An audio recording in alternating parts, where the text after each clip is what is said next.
नमस्कार, मैं हूं हरिशंकर व्यास। सेंट्रल हॉल में आपका स्वागत है।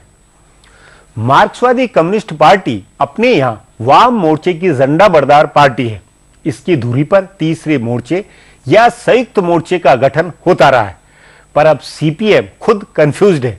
उसे एक ऐसे सहारे, एक ऐसी धुरी की तलाश है जिस पर वह खड़ी हो सके, अपने को बचा सके। लेकिन उसे समझ में नहीं आ रहा है कि वह इसके लिए करे तो क्या करे।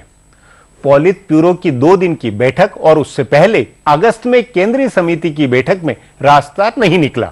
खबर है कि पार्टी नेता अपने महासचिव कॉमरेड प्रकाश कारात से दुखी है। उनकी कमान में पश्चिम बंगाल में सीपीएम साफ हुई। अब जब भाजपा व कांग्रेस दमखम से आम चुनाव की तैयारी में है, तो प्रकाश कारात बिना रणनीति के है। वे कभी कहते हैं कि भाजपा आरएसएस को रोकने के लिए सेकुलर मोर्चा बनेगा, दूसरी ओर इस मोर्चे में वे कांग्रेस की जगह नहीं देखते। वाम मोर्चा और सीपीएम सचमुच मोर्चे की उधेड़बुन में है, लेकिन समाजवादी पार्टी व तेलुगु देशम आदि का भरोसा नहीं है। सो लेफ्ट करे तो क्या करे, आज इस पर चर्चा है। मगर उस आम चुनाव करीब है और सीपीएम व वाम मोर्चा हाथ पर हाथ धरे बैठा है। न खुद ताकत के साथ कमर कस पा रहा है, तो न दूसरी पार्टियों से तालमेल हो रहा है। ऐसे में सीपीएम के अगले चुनाव में सफाई होने का खतरा भारी है। इस पर चर्चा के लिए आज मेरे साथ वरिष्ठ पत्रकार केवी प्रसाद है।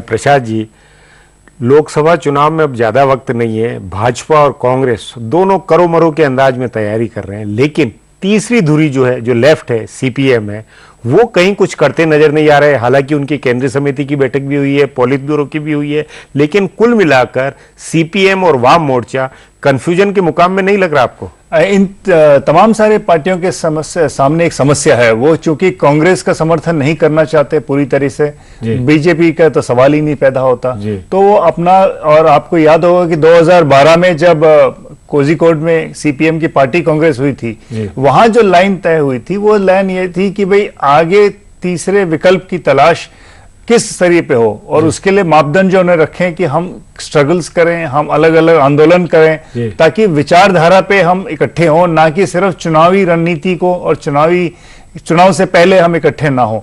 इसलिए वो पार्टी की जो लाइन है, उसको लेकर कई साल से, 2 साल से जो सिलसिले से तैयारी हो रही है, कोई पार्टी जुड़ नहीं रही है। नहीं, तो वो उसके लिए कि जो कोझिकोड में जो रणनीति बनी या जो तय हुआ, वो कुल मिलाकर इनके महासचिव प्रकाश कारात की लाइन है, और प्रकाश कारात कुल मिलाकर आइडियोलॉग है या वैचारिक शुद्धता, उससे व्यवहारिक राजनीति नहीं होती है। वो व्यवहारिक अलायंस नहीं बना पाते जैसे हरकिशन सिंह सुरजीत बनाते। इसको लेकर सीपीएम के अंदर उनके खिलाफ कुछ माहौल नहीं लगता? नहीं, सीपीएम में एक बहुत बड़ा तबका आज भी प्रकाश कारात के साथ है, क्योंकि वो मानते हैं कि अगर पार्टी की जो सिद्धांतिक लड़ाई है और सिद्धांतिक मूलभूत से जो पार्टी की है, वो सिर्फ प्रकाश ही उसको दर्शाते हैं, और बाकी जो है कुछ अलग स्वर जो उठते हैं, चाहे वो सीताराम येचुरी की तरफ से, सीताराम येचुरी है जो व्यवहारिक नेता है, जो चाहते हैं कि तुरंत फुरत तीसरा मोर्चा या कोई मोर्चा बने और बने, ये सोच नहीं बन रही है। नहीं, तीसरा मोर्चा क्योंकि इनको 2 बार उन्होंने गठन किया और 2009 में मुंह की खानी पड़ी। जैसे आपको याद होगा कि तमाम सारी पार्टियां इकट्ठे हुई थी,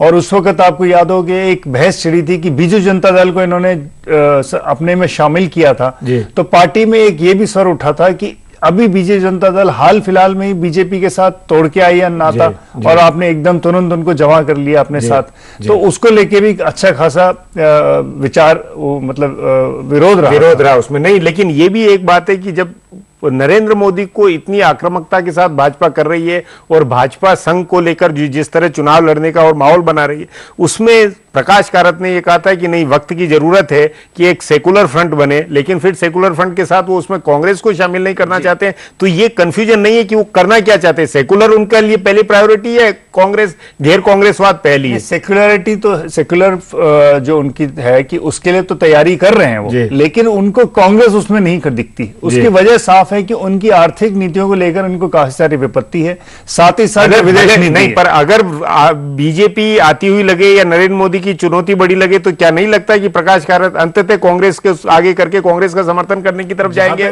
2004 में अगर आपको याद हो कि जब मनमोहन सिंह की सरकार बनी नहीं थी और यूपीए विपक्ष यूपीए भी गठन नहीं हुआ था, सोनिया गांधी जी की जब पहल कर रही थी, वे हरकिशन सिंह सुरजीत से मिलने गई उनके घर कि हमारा समर्थन कीजिए, हम इकट्ठे हुए। उस वक्त सुरजीत जी ने भी यही बात कही थी कि देखिए आपके और हमारे बीच में सैद्धांतिक लड़ाई भी है, हम विवाद है कि हम नहीं चाहते आपकी विदेश नीति और आर्थिक नीति, तो हम अपने बलबूते पे सीटें निकाल के लाएं और बाद में देखेंगे। और इसलिए याद होगा 2004 में लोकसभा चुनाव के बाद सीपीएम की सेंट्रल कमेटी की बैठक भी हुई और पॉलिट ब्यूरो की बैठक हुई, जिसमें किन कारणों की वजह से वो कांग्रेस का समर्थन करने वो तय हुआ। हाँ। और साथ ही साथ वो 2005 की पार्टी का अधिवेशन जो दिल्ली में हुआ उसको उस पे मोहर लगाई गई। हाँ, उस पे ठप्पा लगा। नहीं, अगर वापस ऐसी ही नौबत आए कि सोनिया गांधी जाए प्रकाश कारत से मिले या राहुल गांधी मिले या कोई कांग्रेस की तरफ से मिले, तो कांग्रेस ये सीपीएम या वाम मोर्चा विचार कर सकता है। एक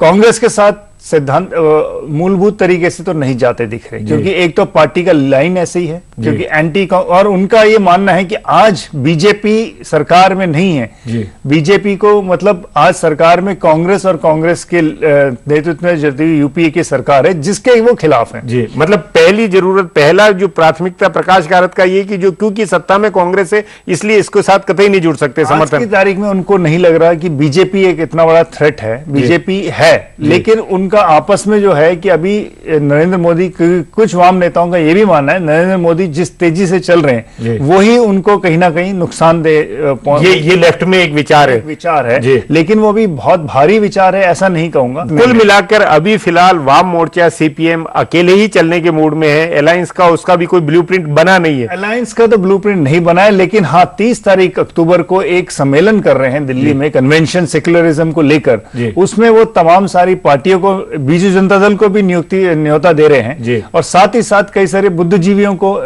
वहां पे बुला रहे हैं। उसमें वो रणनीति शायद कुछ उसमें कोई आगे की क्या विचार हो, किस सिद्धांत के हम लड़ाई लड़ें और कैसे उसको लड़ें, उसके ऊपर कुछ विचार होगा। पूरे दिन की संगोष्ठी कर रहे हैं, तो उसका मकसद ही यही है कि हम कुछ लोगों को कोई दिशा, कोई रास्ता निकाले, मतलब वो मतलब क्या विकल्प हो, ताकि पार्टी सारे वाम दल इकट्ठे होके इस चीज पे आगे बढ़े। जी प्रसाद जी, बातचीत को यहीं समाप्त करेंगे। प्रोग्राम में आने के लिए बहुत बहुत धन्यवाद। हमारा प्रोग्राम अब यहीं खत्म होता है, मुझे इजाजत दीजिए। कल फिर मिलेंगे इसी चैनल पर इसी समय।